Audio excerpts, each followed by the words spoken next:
आज की वीडियो का हमारा टॉपिक है एंजिल वक्र। एंजिल वक्र क्या होता है? एंजिल वक्र आय के विभिन्न स्तरों पर खरीदी गई इष्टतम मात्रा को प्रकट करता है। मतलब एंजिल वक्र क्या होता है? आय जो होती है, आय के विभिन्न स्तर होते हैं, यानी आय में परिवर्तन होता है। आय कम हो सकती है, आय बढ़ सकती है। इस तरह आय के जो विभिन्न स्तर होते हैं उन पर जो खरीदी गई इष्टतम मात्रा होती है, जो वस्तु हम खरीदते हैं उसकी जो इष्टतम मात्रा यानी सबसे अधिक संतुष्टि प्रदान करने वाली जो इष्टतम मात्रा उसे हम बोलेंगे। जो मात्रा होती है इष्टतम मात्रा उसको प्रकट करती है। तो जो आय के विभिन्न स्तरों पर खरीदी गई इष्टतम मात्रा को प्रकट करता है उसे हम एंजिल वक्र कहते हैं। डायग्राम में ये जो आप देख रहे हैं, ये डायग्राम है, ये चित्र को दर्शा रहा है। इसमें आय उपभोग वक्र को दर्शाया गया है। और आय उपभोग वक्र को मैंने लास्ट वीडियो में बहुत अच्छी तरह से समझाने की कोशिश की थी और मैंने उसको आपको समझाया था। आप अगर आय उपभोग वक्र को डीपली समझना चाहते हैं तो आप प्लेलिस्ट में जाकर देख सकते हैं, नहीं तो मैं जो आय उपभोग वक्र की वीडियो है उसका लिंक डिस्क्रिप्शन में डाल दूंगी, आप उसे वहाँ से जाके भी देख सकते हैं। फिर भी मैं आपको एक बार यहाँ भी समझा देती हूँ। ओ वाई अक्ष है, इस पर संतरे को, और ओ एक्स जो अक्ष है इस पर एप्पल्स यानी सेबों की मात्रा को दर्शाया गया है। हमारी प्रारंभिक जो बजट रेखा है वो है ए बी। और जब हमारी आय में वृद्धि हो जाती है, जब बजट रेखा यहाँ है और वो दाईं तरफ सरक जाती है, यानी जो बजट रेखा है उसका स्थान परिवर्तन हो जाता है, उसकी स्थिति में चेंज आ जाता है। जैसे यहाँ से वो दाईं तरफ सरक जाती है या फिर इस तरफ से वो मूल बिंदु की तरफ सरक जाती है, तो इसका अर्थ होता है कि जो आय है उसमें परिवर्तन हुआ है। यदि बजट रेखा मूल बिंदु की तरफ सरकती है तो उसका अर्थ है आय में कमी हुई है। और यदि बजट रेखा मूल बिंदु से दूर की तरफ यानी दाएं तरफ ऊपर की ओर सरक जाती है, जैसे कि ई पॉइंट से E1 पॉइंट पर हम आए और बजट रेखा हमारी सीधी है, ये आय में वृद्धि को प्रकट करती है। जब अगर मान लीजिए जो ए और बी हमारी बजट रेखा है, यहाँ पर उपभोक्ता की जो आय है वह 4 रुपये है। इस ई पॉइंट पर जो है उपभोक्ता की आय 4 रुपये है। अभी उपभोक्ता 3 सेब खरीद सकता है, और एक्स अक्ष पर हमने सेबों की मात्रा को लिया तो 3 सेब खरीद सकता है उपभोक्ता 4 रुपये जो उसकी आय है उससे, और 2 संतरे खरीद सकता है। ये कैसे खरीद सकता है? क्योंकि जो सेब की कीमत है वह 1 रुपये है, 1 रुपये प्रति सेब है। और जो संतरे की कीमत है वह 50 रुपये है, 50 रुपये प्रति सेब है, जो 50 पैसे प्रति संतरे की कीमत है और 1 रुपये प्रति सेब की कीमत है। यानी 1 रुपये में हम 1 सेब खरीद सकते हैं और 1 रुपये से हम 2 संतरे खरीद सकते हैं। और उपभोक्ता के पास टोटल 4 रुपये हैं और उपभोक्ता 3 सेब अगर खरीद लेता है तो केवल उसके पास 1 ही रुपया बचता है, जिससे उस 1 रुपये से उपभोक्ता 2 संतरे खरीद लेता है। तो जो 4 रुपये उपभोक्ता की आय है तो वह 3 सेब और 2 संतरे खरीदता है। अब यदि उपभोक्ता की आय 6 रुपये हो जाती है, आय उसकी बढ़ जाती है तो वह 6 रुपये हो जाती है। 6 रुपये जो आय है उसकी उपभोक्ता की, तो उपभोक्ता 6 रुपये आय से अगर 4 सेब खरीद लेता है तो 4 रुपये उसकी खत्म हो जाते हैं। अब उसके पास केवल 2 रुपये बचे हैं और उन 2 रुपये से जो उपभोक्ता है वो 4 संतरे खरीदेगा, क्योंकि संतरे की कीमत 50 पैसे है और सेब की कीमत 1 रुपये है। तो जो उसके पास 6 रुपये उसकी जो इनकम है, जो आय है, जिससे वह वस्तुओं का उपभोग कर सकता है, उन्हें खरीद सकता है, उनसे उपभोक्ता 4 सेब और 4 संतरों का उपभोग करेगा, जो कि E1 पॉइंट है। अभी जब मान लीजिए और भी ज़्यादा आय उपभोक्ता की इंक्रीज हो जाती है तो बजट रेखा और ज़्यादा दाईं तरफ ऊपर की ओर सरक कर LM हो जाएगी। अब उपभोक्ता की आय है जो 8 रुपये हो गई है। अब उपभोक्ता कितनी सेब और कितने संतरे खरीद सकता है? 8 रुपये से उपभोक्ता 5 सेब और 6 संतरे खरीद सकता है। 5 रुपये उपभोक्ता सेब पर लगाएगा, जिससे वह 5 सेब खरीद सकता है। जो बाकी 3 रुपये बचते हैं उपभोक्ता उनको संतरों पर लगाएगा और 3 जो रुपये हैं उससे उपभोक्ता 6 संतरे खरीद सकता है। तो उपभोक्ता 8 रुपये आय है जो उसकी, उससे 5 सेब और 3 संतरे खरीदेगा।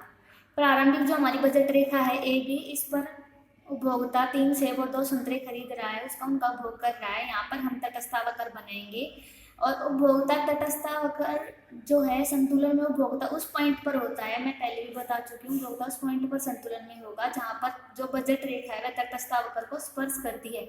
जिस पॉइंट पर बजट रेखा जो है वह तटस्थावक्र को स्पर्श करेगी उस पॉइंट पर उपभोक्ता संतुलन में होगा। तो हमने बजट जो नया जो तटस्थ वक्र है ए बी बजट रेखा पर, उस पर ई पॉइंट पर बजट रेखा तटस्थ वक्र को स्पर्श कर रही है। इस पॉइंट पर उपभोक्ता संतुलन में है। ई पॉइंट पर उपभोक्ता संतुलन में है। आगे बढ़ने पर जब सी डी बजट रेखा पर हम नए तटस्थ वक्र पर आ जाएंगे, तो बजट रेखा नए तटस्थ वक्र को E1 पॉइंट पर स्पर्श कर रही है, तो E1 पॉइंट पर उपभोक्ता संतुलन में है। अब यदि आय है, जो इनकम है उपभोक्ता की, और इंक्रीज हो जाती है और ज़्यादा बढ़ जाती है, 6 से अब उपभोक्ता की आय 8 हो जाती है, तो हम नई बजट रेखा LM पर आ जाएंगे और नए तटस्थ वक्र है जो उस पर हम आ जाएंगे। नए तटस्थ वक्र जो E2 पॉइंट है उस पर बजट रेखा तटस्थ वक्र को स्पर्श कर रही है, और जिस पॉइंट पर बजट रेखा तटस्थ वक्र को स्पर्श करेगी वह उपभोक्ता संतुलन का बिंदु होता है। ये E2 पॉइंट है जब उपभोक्ता यहाँ पर संतुलन में है आय इंक्रीज होने पर। अब जब हम E और E1 E2 पॉइंट को मिला देते हैं आपस में, तो इनको मिलाने से जो वक्र प्राप्त होता है, ICC वक्र है, ये होता है आय उपभोग वक्र। जो संतुलन के तीनों बिंदु हैं, तीनों बिंदुओं को मिला देने से हमें जो वक्र प्राप्त होगा उसे हम आय उपभोग वक्र कहते हैं। बी चित्र में हम बी डायग्राम में आ गए हैं, जहाँ पर जो एंजिल कर्व को दिखाया गया है। तो एंजिल कर्व में हमने OY अक्ष पर इनकम यानी आय को लिया है, और ओ एक्स अक्ष पर हमने सेबों की मात्रा को लिया है। जब उपभोक्ता की आय 4 रुपये है, ये आय OY अक्ष पर हमने आय को लिया है, तो उपभोक्ता की आय जब 4 रुपये है तो उपभोक्ता 3 सेब खरीद रहा है। जब उपभोक्ता की आय 6 रुपये हो जाती है तो उपभोक्ता 4 सेब खरीद रहा है, और जब उपभोक्ता की आय 8 रुपये हो जाती है तो उपभोक्ता 5 सेब खरीद रहा है। मतलब जैसे जैसे उपभोक्ता की आय में वृद्धि हो रही है, तो जो उसकी मांग है सेबों के लिए वह भी बढ़ रही है। 4 आय है तो उपभोक्ता 3 सेब खरीद रहा है, 6 आय है तो उपभोक्ता 4 सेब खरीद रहा है, और जब 8 रुपये आय हो जाती है तो उपभोक्ता 5 सेब खरीद रहा है। अब हमें A, B और C 3 पॉइंट प्राप्त हुए हैं। अब हम A, B और C तीनों बिंदुओं को अगर आपस में मिला देते हैं तो जो वक्र हमें प्राप्त होता है वह होता है एंजिल कर्व। एंजिल कर्व हमें प्राप्त होगा, जो कि आय उपभोग वक्र के द्वारा हमें प्राप्त हुआ है, इसे हम एंजिल वक्र कहेंगे। चित्र है, जो चित्र में OX अक्ष पर सेब और OY अक्ष पर संतरों को दिखाया गया है।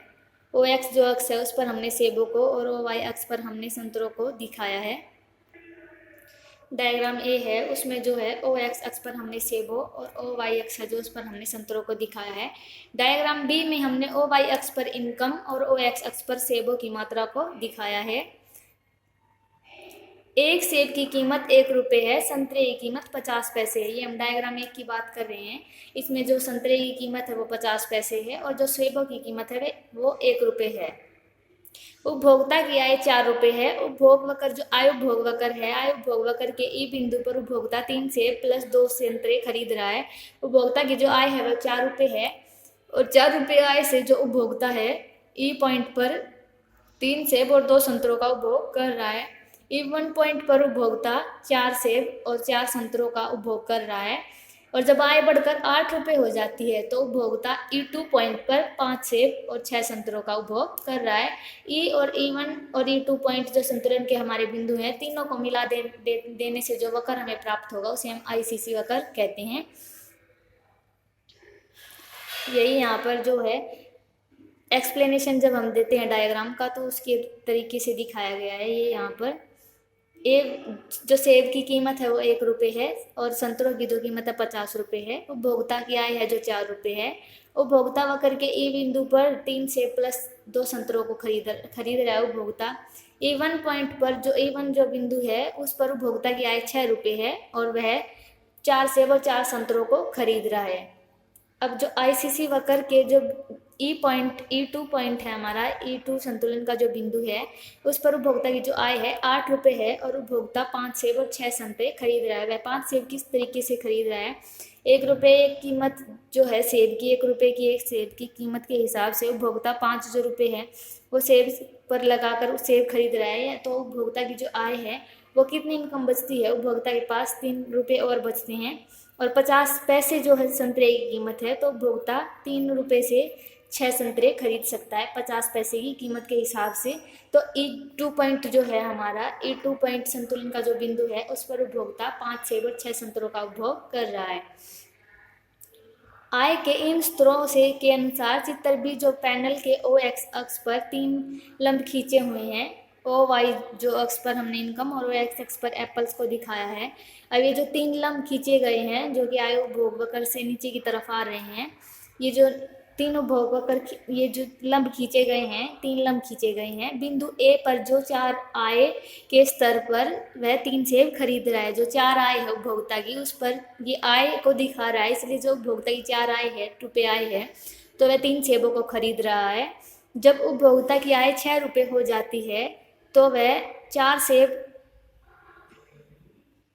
खरीद रहा है जो कि बी पॉइंट पर है। और जब उपभोक्ता की आय 8 रुपये हो जाती है तो उपभोक्ता 5 सेब खरीद रहा है जो कि सी पॉइंट पर है। इन तीनों पॉइंटों को का उपभोग आय के हिसाब से उपभोक्ता कर रहा है। अभी जो ए बी और सी बिंदुओं को मिलाने से ई हमें वक्र प्राप्त होता है। ए पॉइंट, बी पॉइंट और सी जो हमारे संतुलन के बिंदु हैं, तीनों को मिलाने से जो वक्र हमें प्राप्त होता है उसे हम एंजिल कर्व कहते हैं। तो एंजिल कर्व हम किसे कहते हैं? एंजिल कर्व आय के विभिन्न स्तरों पर खरीदी गई जो मात्रा है उसकी इष्टतम मात्रा को प्रकट करता है, जो कि उपभोक्ता उस इष्टतम मात्रा को प्रकट करता है एंजिल कर्व, जो कि उपभोक्ता है आय के विभिन्न स्तरों पर हम खरीद सकते हैं। And thanks for watching my video. I hope आप लोगों को समझ आ गया होगा एंजिल कर्व। मिलते हैं नेक्स्ट वीडियो में नेक्स्ट टॉपिक के साथ।